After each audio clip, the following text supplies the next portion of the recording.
Hello and welcome. You're watching Gravitas with me, Molly Gambhir. Here's what's lined up for you on the show tonight.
On Gravitas tonight, we tell you the story of the Russia-Ukraine war, which for 11 months now has been making headlines.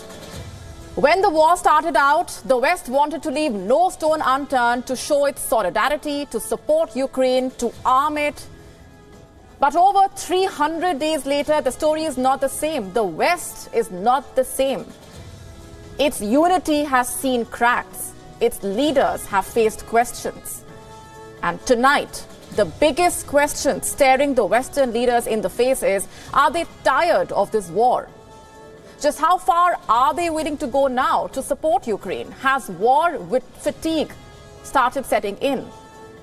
And I say this because NATO leaders are saying that they are tired. Germany, for that matter, has refused to provide tanks to Ukraine. The German Chancellor says they must not let this become a Russia-NATO war. Is the Western bravado starting to wane? Is the NATO becoming war-weary? That is our top focus tonight. Also on the show for you, has the sun set on the Davos summit? Is it losing relevance? What has it achieved anyway? What purpose does it have today? The Wuhan virus nightmare is turning uglier for the Chinese. We get you the untold story of how the Chinese are suffering at the hands of the deadly Wuhan killer. The Prime Minister of New Zealand, Jacinda Ardern, has announced a shock resignation. What led to this decision? We take a look at what's happening behind the scenes. A Gravitas special report on U.S. veteran suicides and the need for their mental health care. At your workplace, the computer is not your companion. Your colleagues are your companions. We tell you what studies say and why workplace friendships are important.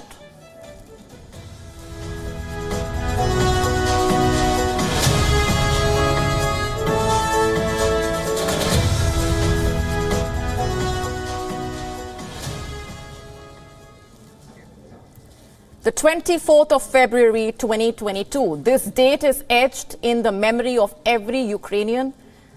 It was on this day when Russian tanks rolled across the border, aiming not only at the eastern parts but also at the Ukrainian capital, sparking an instant response from America and Europe. What followed was a show of their unity against the Russian aggression. They imposed sanctions and punished oligarchs close to the Russian president. They shut down communications with Russia, welcomed Ukrainian refugees, and armed Kiev to fight Moscow. Throughout 2022, they also went on a diplomatic offensive to ring-fence Russia. But nearly 11 months on, is this Western bravado starting to wane? Has war fatigue started to set in? Is the NATO becoming war-weary, or is it now starting to believe that the price of continued escalation might become unacceptable? Or perish the thought, is there some silent calculation that Ukraine's President Zelensky not heeding hints that some compromise should be sought? I ask these questions tonight because the leaders who promised to help Ukraine, who made grand pledges of helping Zelensky for as long as it takes, now seem to be in two minds. I am not the one saying this. Western leaders themselves are saying this. And one of them is this man, the Prime Minister of Poland. He says the West is becoming tired of the Ukraine situation. Exact words spoken. He said this in an interview to a Polish state broadcaster. Let me quote, "A few months ago, the discussions were on a different emotional level and the interest was different. The West, the free world, is a little tired and would like to live a normal life. Today, I see this very clearly, and I want to warn world leaders because Russia is patient and looks to tighten its grip on Ukraine in the long term." And this statement is both intriguing and rare in its honesty. The question is, what made the Polish Prime Minister say this really? Is there a growing collective fatigue in the West? Or was he referring to someone in particular? We don't know yet, but recently one European country has on multiple occasions admitted that restraint should be the new watchword. I'm talking about Germany. For the last 1 week now, Germany has repeatedly stressed that it does not want to be drawn further into this war, that it's not in a position to send more tanks to Ukraine. It dropped the first hint on Wednesday. This was at the Davos summit. A reporter asked the German Chancellor why his country was hesitant about supplying tanks to Ukraine. Do you know what Olaf Scholz said in response? He put the onus on others, the likes of America and France. Let me quote his response for you. "We are never doing something just by ourselves, but together with others, especially the US, which are very important in this common task to defend the Ukrainian independence and sovereignty. We are working together with them. We are discussing with them." And barely hours after this statement was made, Scholz made another remark. This one was even more striking. He said he does not want the war in Ukraine to become a war between Russia and the NATO. And today, the 19th of January, this report emerged. It said Berlin has set conditions for the United States on exports of German tanks to Ukraine. It says it will send the tanks so long as the US agrees to do the same. What is all this about? You see, Ukraine recently asked the West for more heavy battle tanks, around 300 of them. It says this will help them regain momentum on the battlefield. Poland and Finland have said that they will be sending Leopard 2 tanks to Kiev. But to do this, they need permission from Germany because these tanks were originally made in Germany. They cannot be re-exported without Berlin's permission. It holds a veto over them. And just why is Berlin refusing to give this permission? Because it thinks it has already done enough to support Ukraine and implies that the others have done far less. Especially the United States, given American wealth and military prowess. Germany, for that matter, says America should send its own Abrams tanks, which are better equipped for the battlefield. America says that every country should make their own sovereign decisions, decisions that should not be based on what the others are doing. A bitter face-off has followed, and it's unlikely to end anytime soon. Meanwhile, Ukraine says it's running out of time and they are paying for it with people's lives.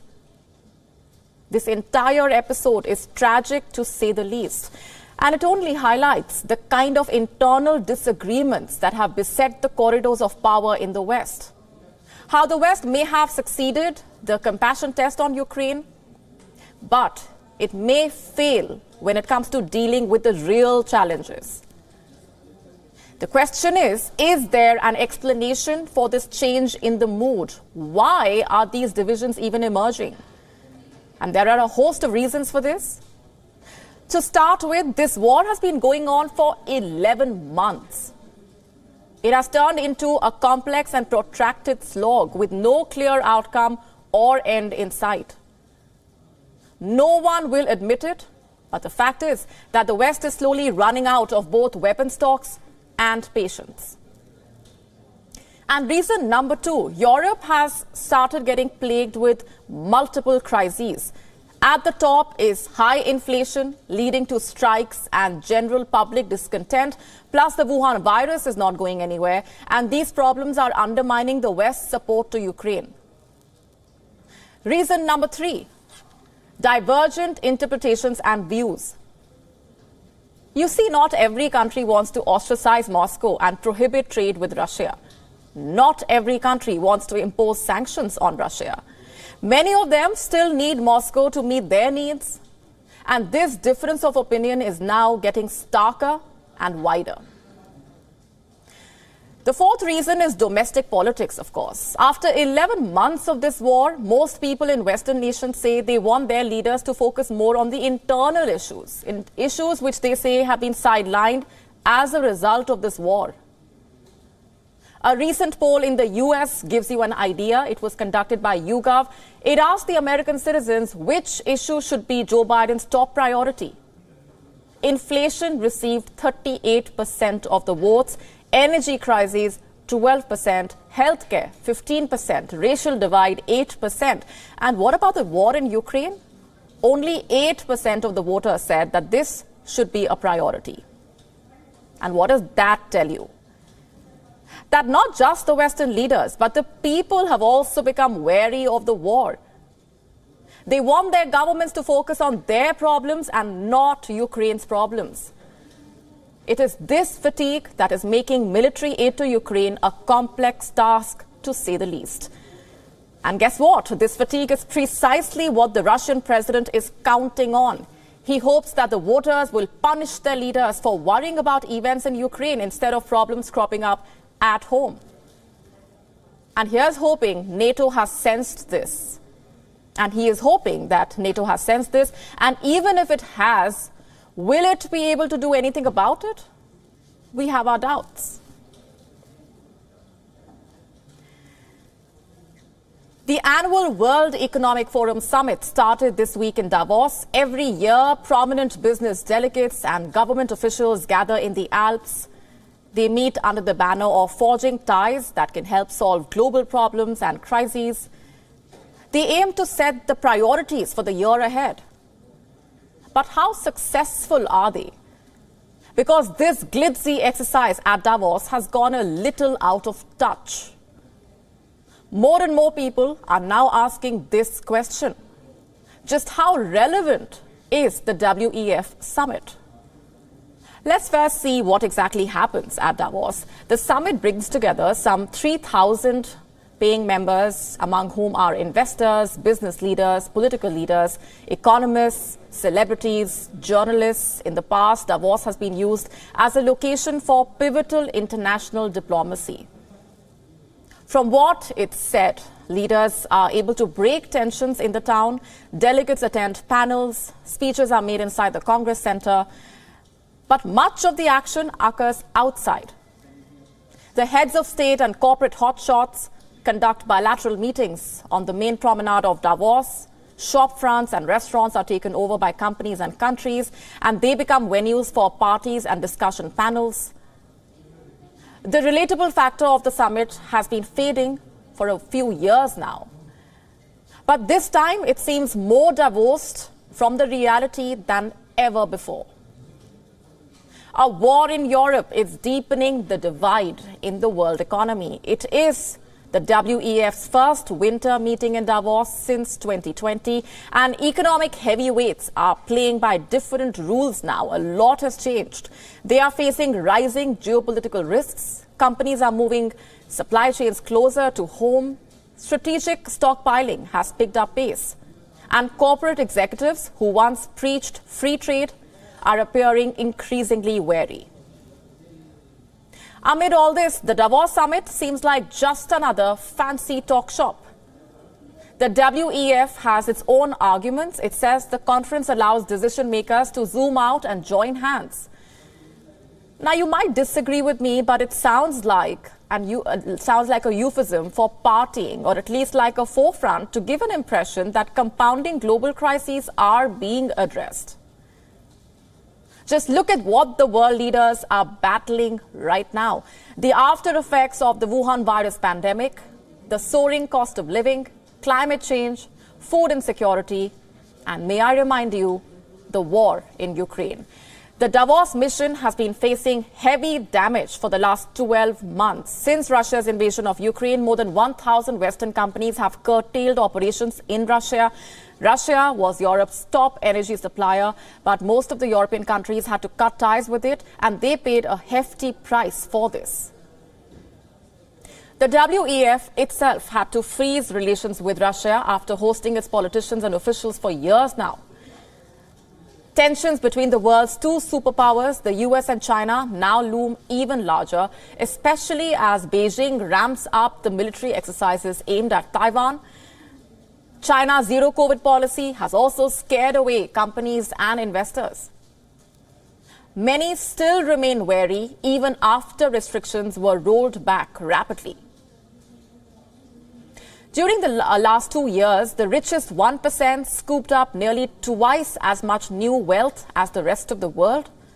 The economic pendulum has shifted too far this time, and it has become a little difficult to understand the relevance of this summit. International cooperation is essential to solve food shortages and to keep the climate goals within reach. But let's not forget that the officials fly in their carbon-spewing private jets to attend these summits. They have already been accused of ecological hypocrisy by the Greenpeace. The forum has attracted some big names this year, but the absentees have become more notable. US President Joe Biden, China's Xi Jinping, Indian Prime Minister Narendra Modi, the French President Emmanuel Macron. None of these leaders have attended the summit. And does this highlight the declining importance of this summit? The Swiss ski hub has its own appeal. Skyrocketing demand for the services in the region is a telling sign. Davos has become a venue for fancy parties. But what seems to be at risk here is Davos's reputation. The summit, which was once perceived as an important event, is now being collectively overlooked. Would it be fair to say that the sun is finally setting on the Davos summit? Think about it. And as the sun sets on the Davos summit, the people of China are stuck in a nightmare, which is only turning uglier and playing on repeat. A nightmare called the Wuhan virus. The Wuhan killer continues to spread in the country, infecting anyone that comes in its way. The situation is so bad that even the Chinese president, who rarely acknowledges his regime's weaknesses, is now saying that China is indeed in a weak spot. On the 18th of January, Xi Jinping virtually greeted the residents of a retirement home and spoke at length about the pace at which the infections are spreading. He said the pandemic outbreak is very violent and very quick, and it has stressed the medical workers on the front lines. You have to watch this. This wave of pandemic outbreak is very violent. The outbreak is very quick. The majority of medical workers have been in the two lines of battles, prevention and control of the pandemic, and daily treatment for long hours with high intensity and in overload work to ensure the safety of people's lives and health. You have made a significant contribution. You have worked very hard.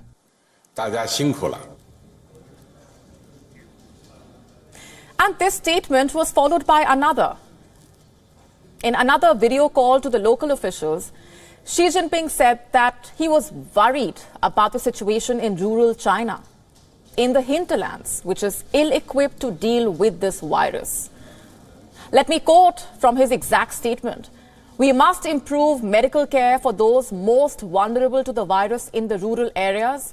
Epidemic prevention and control has entered a new stage, and we are still in a period that requires great efforts. We must address the shortcomings in the epidemic prevention and control in the rural areas. And by the way, it's not just the Chinese president. Even his officials are making rare admissions now about how rural China is lagging in pandemic prevention. Listen to this now. Rural areas are the top priority for the prevention and control of the current epidemic. It is necessary to grasp the operation of the pandemic prevention system, coordinate various medical resources, protect the needs of the public for medical care and medication, manage the elderly and children and other key populations, and make up for the shortcomings of the prevention and control of the pandemic in rural areas.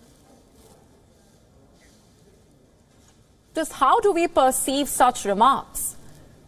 I ask this because it is rare for the Chinese president and his officials to talk about the shortcomings of their regime.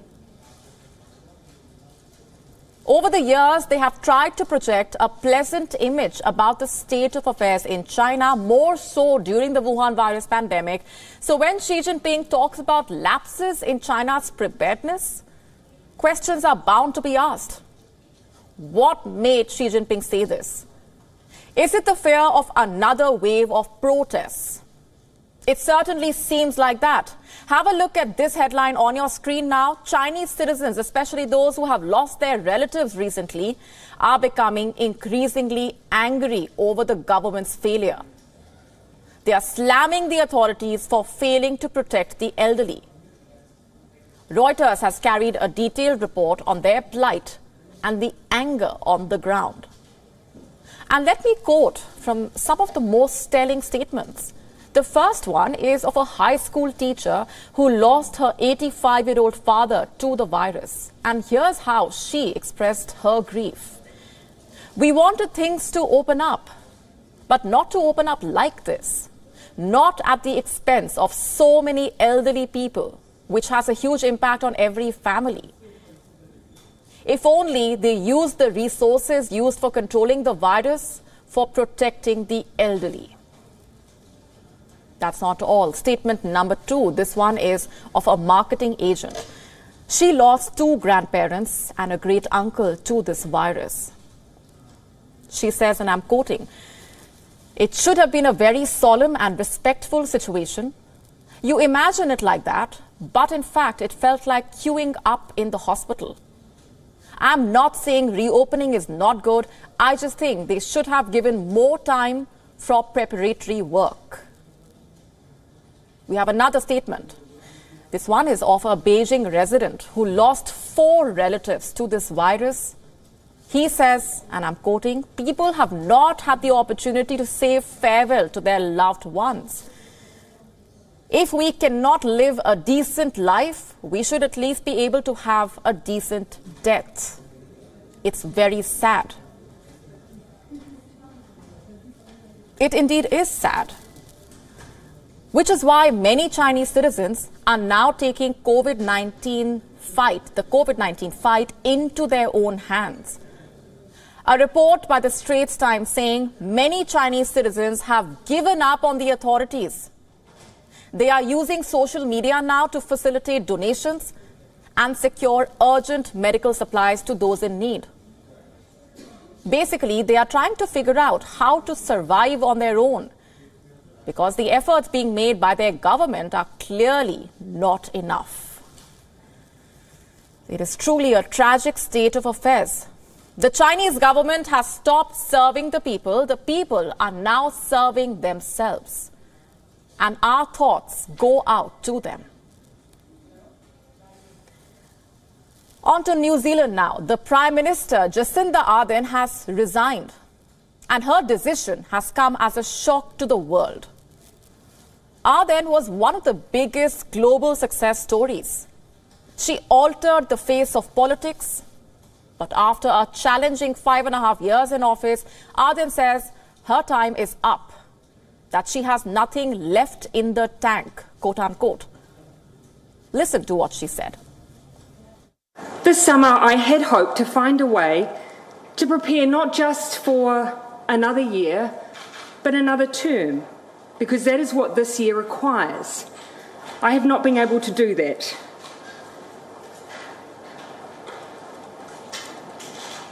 And so today I'm announcing that I will not be seeking re-election and that my term as Prime Minister will conclude no later than the 7th of February.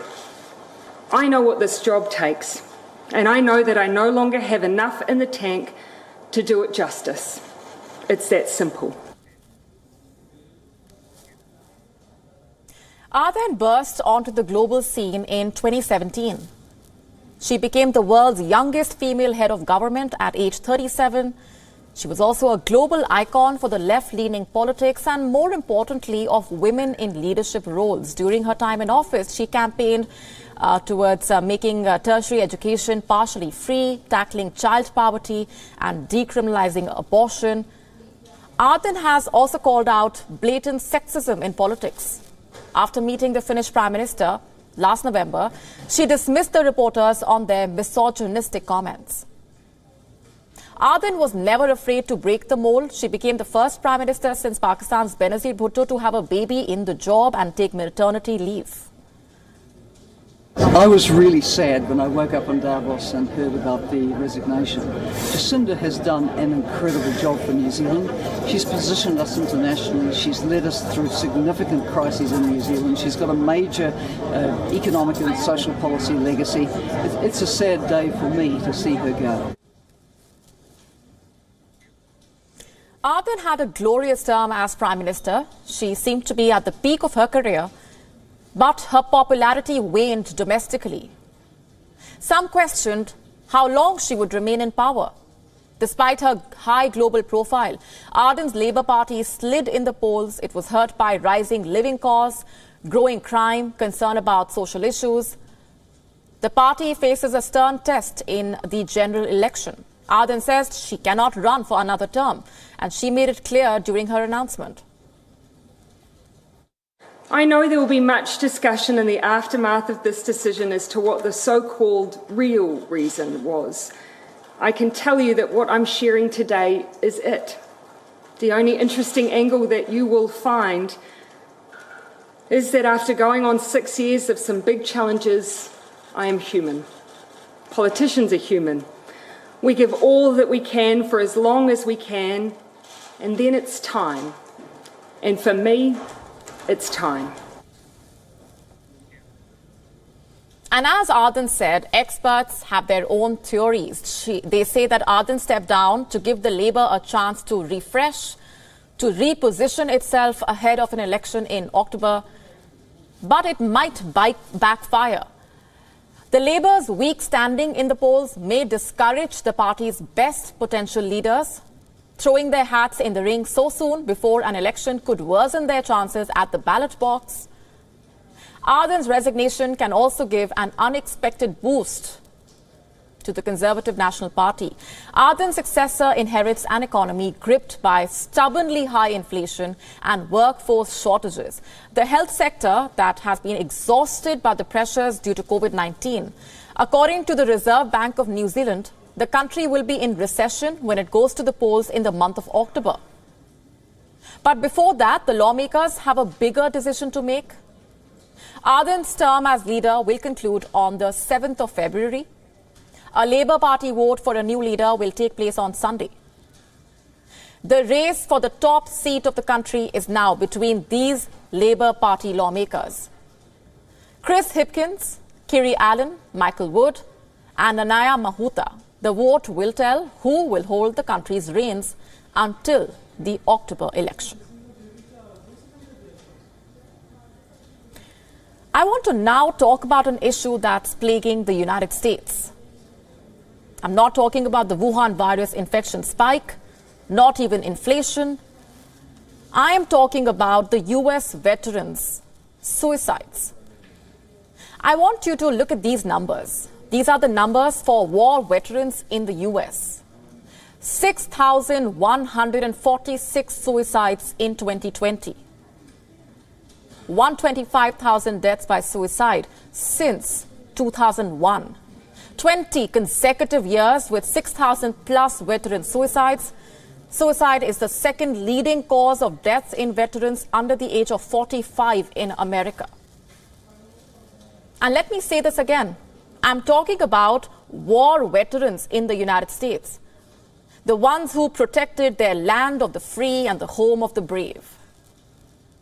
Our next report taking a closer look at their plight. Precious lives are being lost due to the lack of mental health care for the heroes of the country. Those who once protected their homeland, the United States, with utmost selflessness and went through the traumas of war. According to studies, up to 31% of service members develop post-traumatic stress disorder after returning from combat. The US Department of Veteran Affairs has now taken a major step to help prevent suicide and to help veterans going through a mental health crisis. From the coming week, any military veteran who's dealing with a suicidal crisis will be able to receive the immediate care free of cost. Moreover, they can go to any healthcare facility for emergency healthcare to seek the required treatment. The plan offers inpatient care for up to 30 days and outpatient care for up to 90 days. The facility is available to both enrolled and not enrolled veterans. But the question is, what is driving these battle-hardened individuals to the extent that they decide to take their own life? While there is not one definitive answer, there are many things which has made the lives of the protectors of the nation hard. On top of that list is transitioning back to civilian life after leaving the armed forces. Around 40% of veterans face high levels of difficulty when transitioning, and these individuals show 5 times more suicidal tendency as compared to others. Almost 80% of post-9/11 veterans say that the public too does not understand the problems veterans face in transitioning. The second reason is money. Around 35% of veterans say that they have trouble paying their bills in the first few years after leaving the military, which takes a toll on their mental health. Not only this, more than 80% of civilian organizations have no veteran-specific recruitment programs, and more than 50% offer no onboarding or transition support to veteran recruits. By offering the help to all the veterans with or without the enrollment at no cost, the US Veteran Affairs Department is showing intent of saving the lives of its heroes. Among veterans who served during the wars in Iraq and Afghanistan, the suicide rate for those who were not deployed is 48%, higher than that for veterans who experienced deployment. It's the nation's duty of administrators as well as the public to make these heroes of their country feel welcomed, nurtured, and comfortable once they decide to come back to civilian life. Because the mark of a great nation is not only its military strength, but also how it looks after its veterans. Bureau Report, WION. World is One.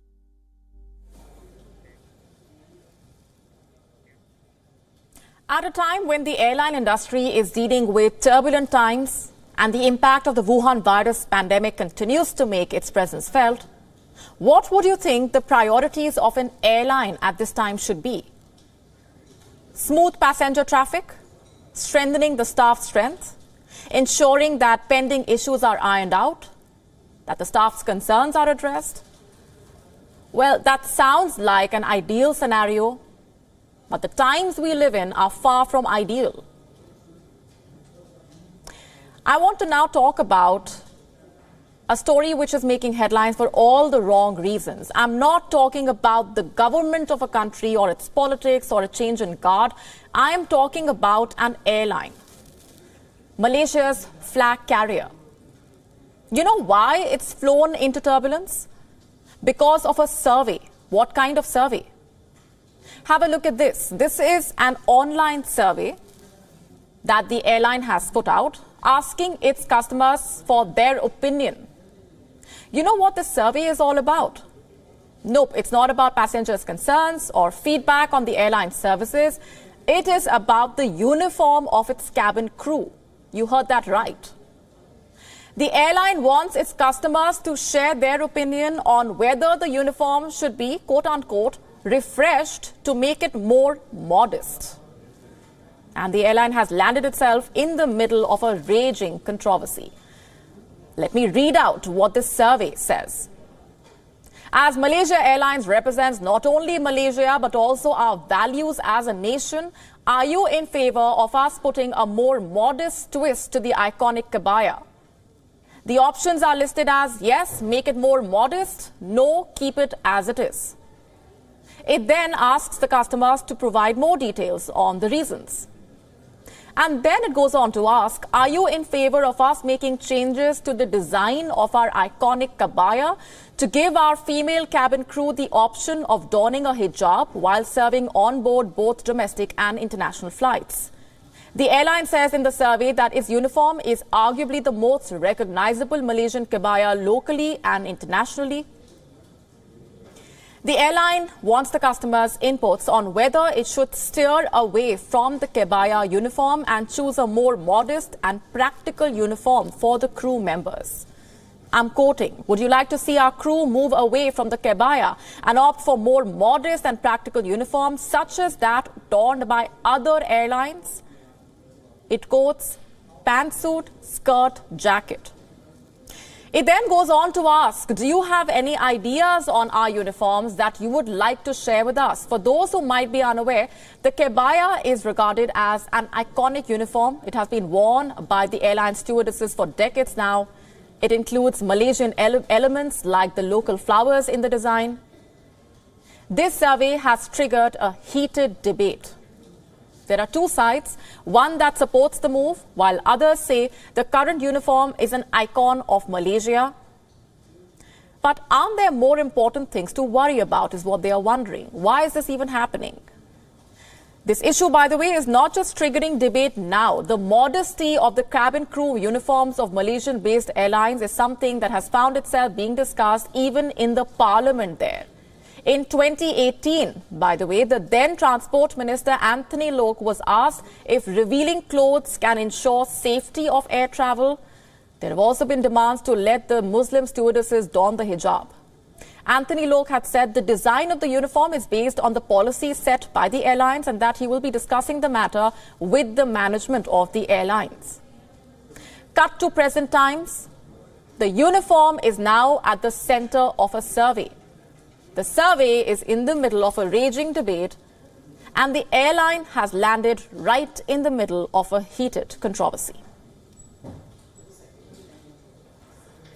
Our next story is about a king who, in a bid to protect the prestige of his crown, plans to take action against his own son.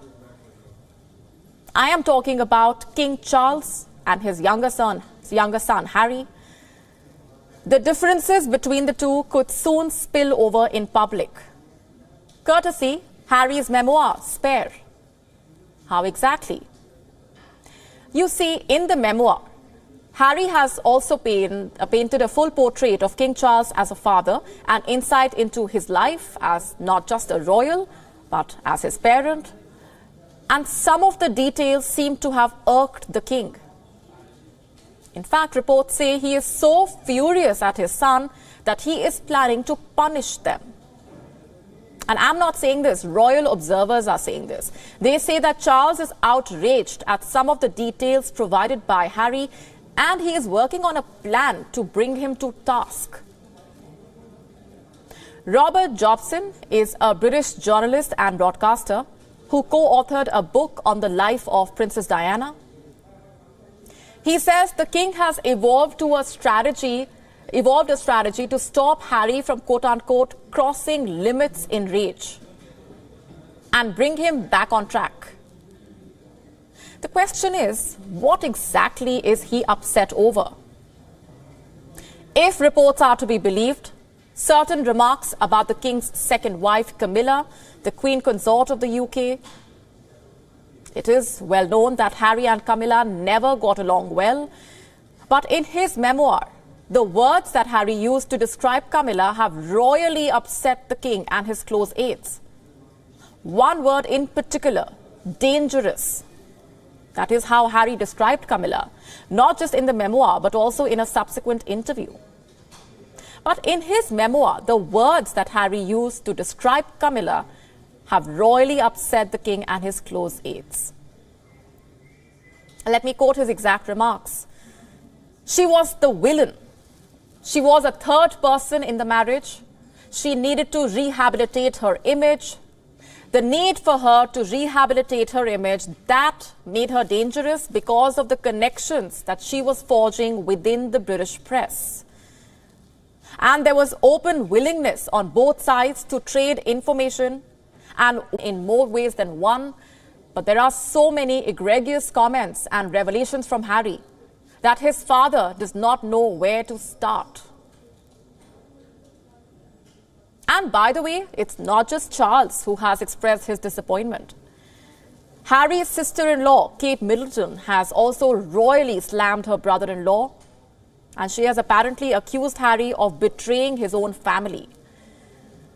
She says his statements made her sick to the stomach. And has Harry responded to these remarks? Not yet. But from the looks of it, he might just. After all, he's no longer a member of the royal family, and these explosive statements and interviews are surely helping him rake in some good money.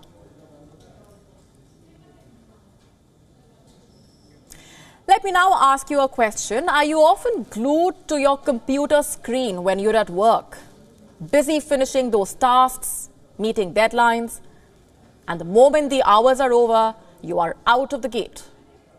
God forbid if some excited co-worker makes eye contact and you have to suffer the awkward small talk. Well, if your PC is your BFF at work, then I am afraid you are missing out on the good stuff.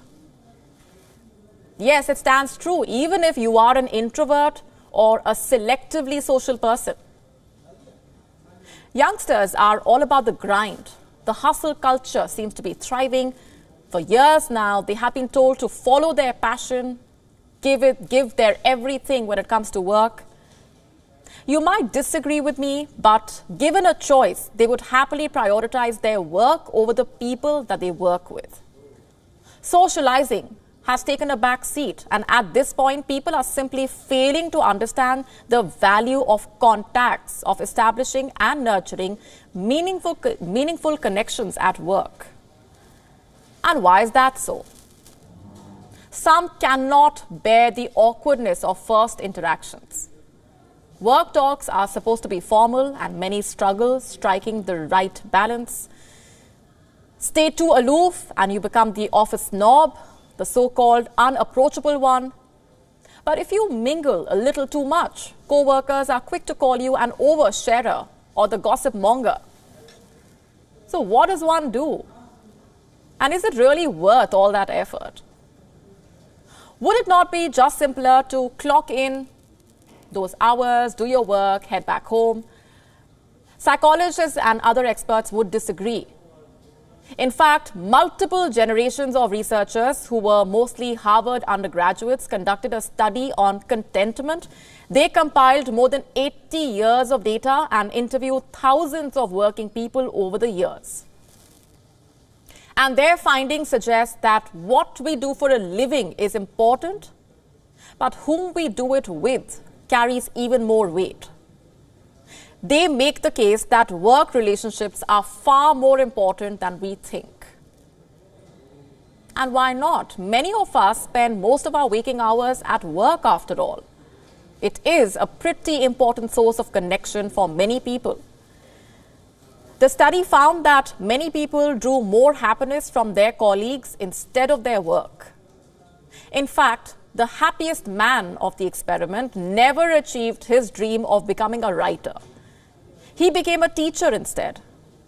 It wasn't what he had planned, but his relationships with his students and colleagues made him so happy that he turned down several promotions. The relationships you forge at work matter. How would you feel working with a person who has no human connect with you, who looks the other way when you need help with some assignment, or is overly competitive? On the other hand, if you have a team member who is friendly, you might even look forward to heading to work. A survey of over 1,000 UK companies highlighted the impact of having a work best friend. 57% people said that it made the work more enjoyable, while 22% others said they felt more productive. Now, of course, money matters a lot when it comes to your job, but the study showed some intriguing results. The data suggested that money matters most at lower levels of income, when every dollar is used to provide the basic needs and an overall sense of security. Once you get above that threshold, though, money does not seem to matter much when it comes to happiness. While there are perks of work friendships, there are downsides as well. Even if you buy the whole idea, the modern workplace doesn't make it easy to forge friendships or connections. Technology these days lets us do more of our jobs independently rather than collaboratively. And then there is always competition for appraisals and promotions. We cannot rule out these factors. Friendships are risky, messy, could be unpredictable. These attributes don't exactly sound workplace appropriate. But if we want to enjoy our time at work, maybe we need to look away from our computer screens sometimes and go on a much-deserved coffee break with a colleague and spend some time with them. Let's now take a look at what else made news around the world. Time for Gravitas Global Headlines. Iran warns that the EU will shoot itself in the foot by listing Revolutionary Guards as a terrorist entity. This comes a day after the European Parliament voted to urge Brussels to list Iran's IRGC as a terror group. French President Emmanuel Macron's controversial pension reforms plan faces stiff protests as major unions hit the streets against his plans to increase the retirement age from 62 to 64 to avail full pension benefits. Protesters and police clash in the streets of Lima during protests demanding the resignation of Peruvian President Dina Boluarte. Protesters from all over Peru arrived in Lima to participate in a massive anti-government protest. Just ahead of the Spain-France summit in Barcelona, thousands of Catalan separatists gathered and called for the independence of Catalan regions. The protesters waved pro-independence Estelada flags and held signs that read neither Spain nor France. One person was killed and dozens injured when a stampede broke out outside a football stadium in Iraq, hours before the Gulf Cup final. Ireland's regulator fined social media giant Meta an additional $5.9 million breaches of EU data protection regulations by its instant messaging platform WhatsApp. Israel's top court rules that a senior member of Premier Benjamin Netanyahu's newly formed government cannot serve as minister due to a recent tax evasion conviction. Reality TV star Kim Kardashian has acquired the Atala cross worn by Princess Diana after the rare diamond-encrusted pendant was auctioned at Sotheby's, London. 21-time Grand Slam champion Novak Djokovic defied a hamstring issue to beat Enzo Cuoco of France and reach the third round of the Australian Open. It was otherwise a day of upsets as second seed Casper Ruud, 8th seed Taylor Fritz and Alexander Zverev crashed out. India's protesting wrestlers have demanded the suspension of the National Wrestling Federation. Ace wrestlers, including Vinesh Phogat, have called for the resignation of the body's president, Bhushbhushan Sharan Singh, after accusing him of sexual harassment. The Sports Ministry has given Singh till Saturday to respond. On that note, it's a wrap on this edition of Gravitas Tonight. We are leaving you with Gravitas images. Thanks very much for watching.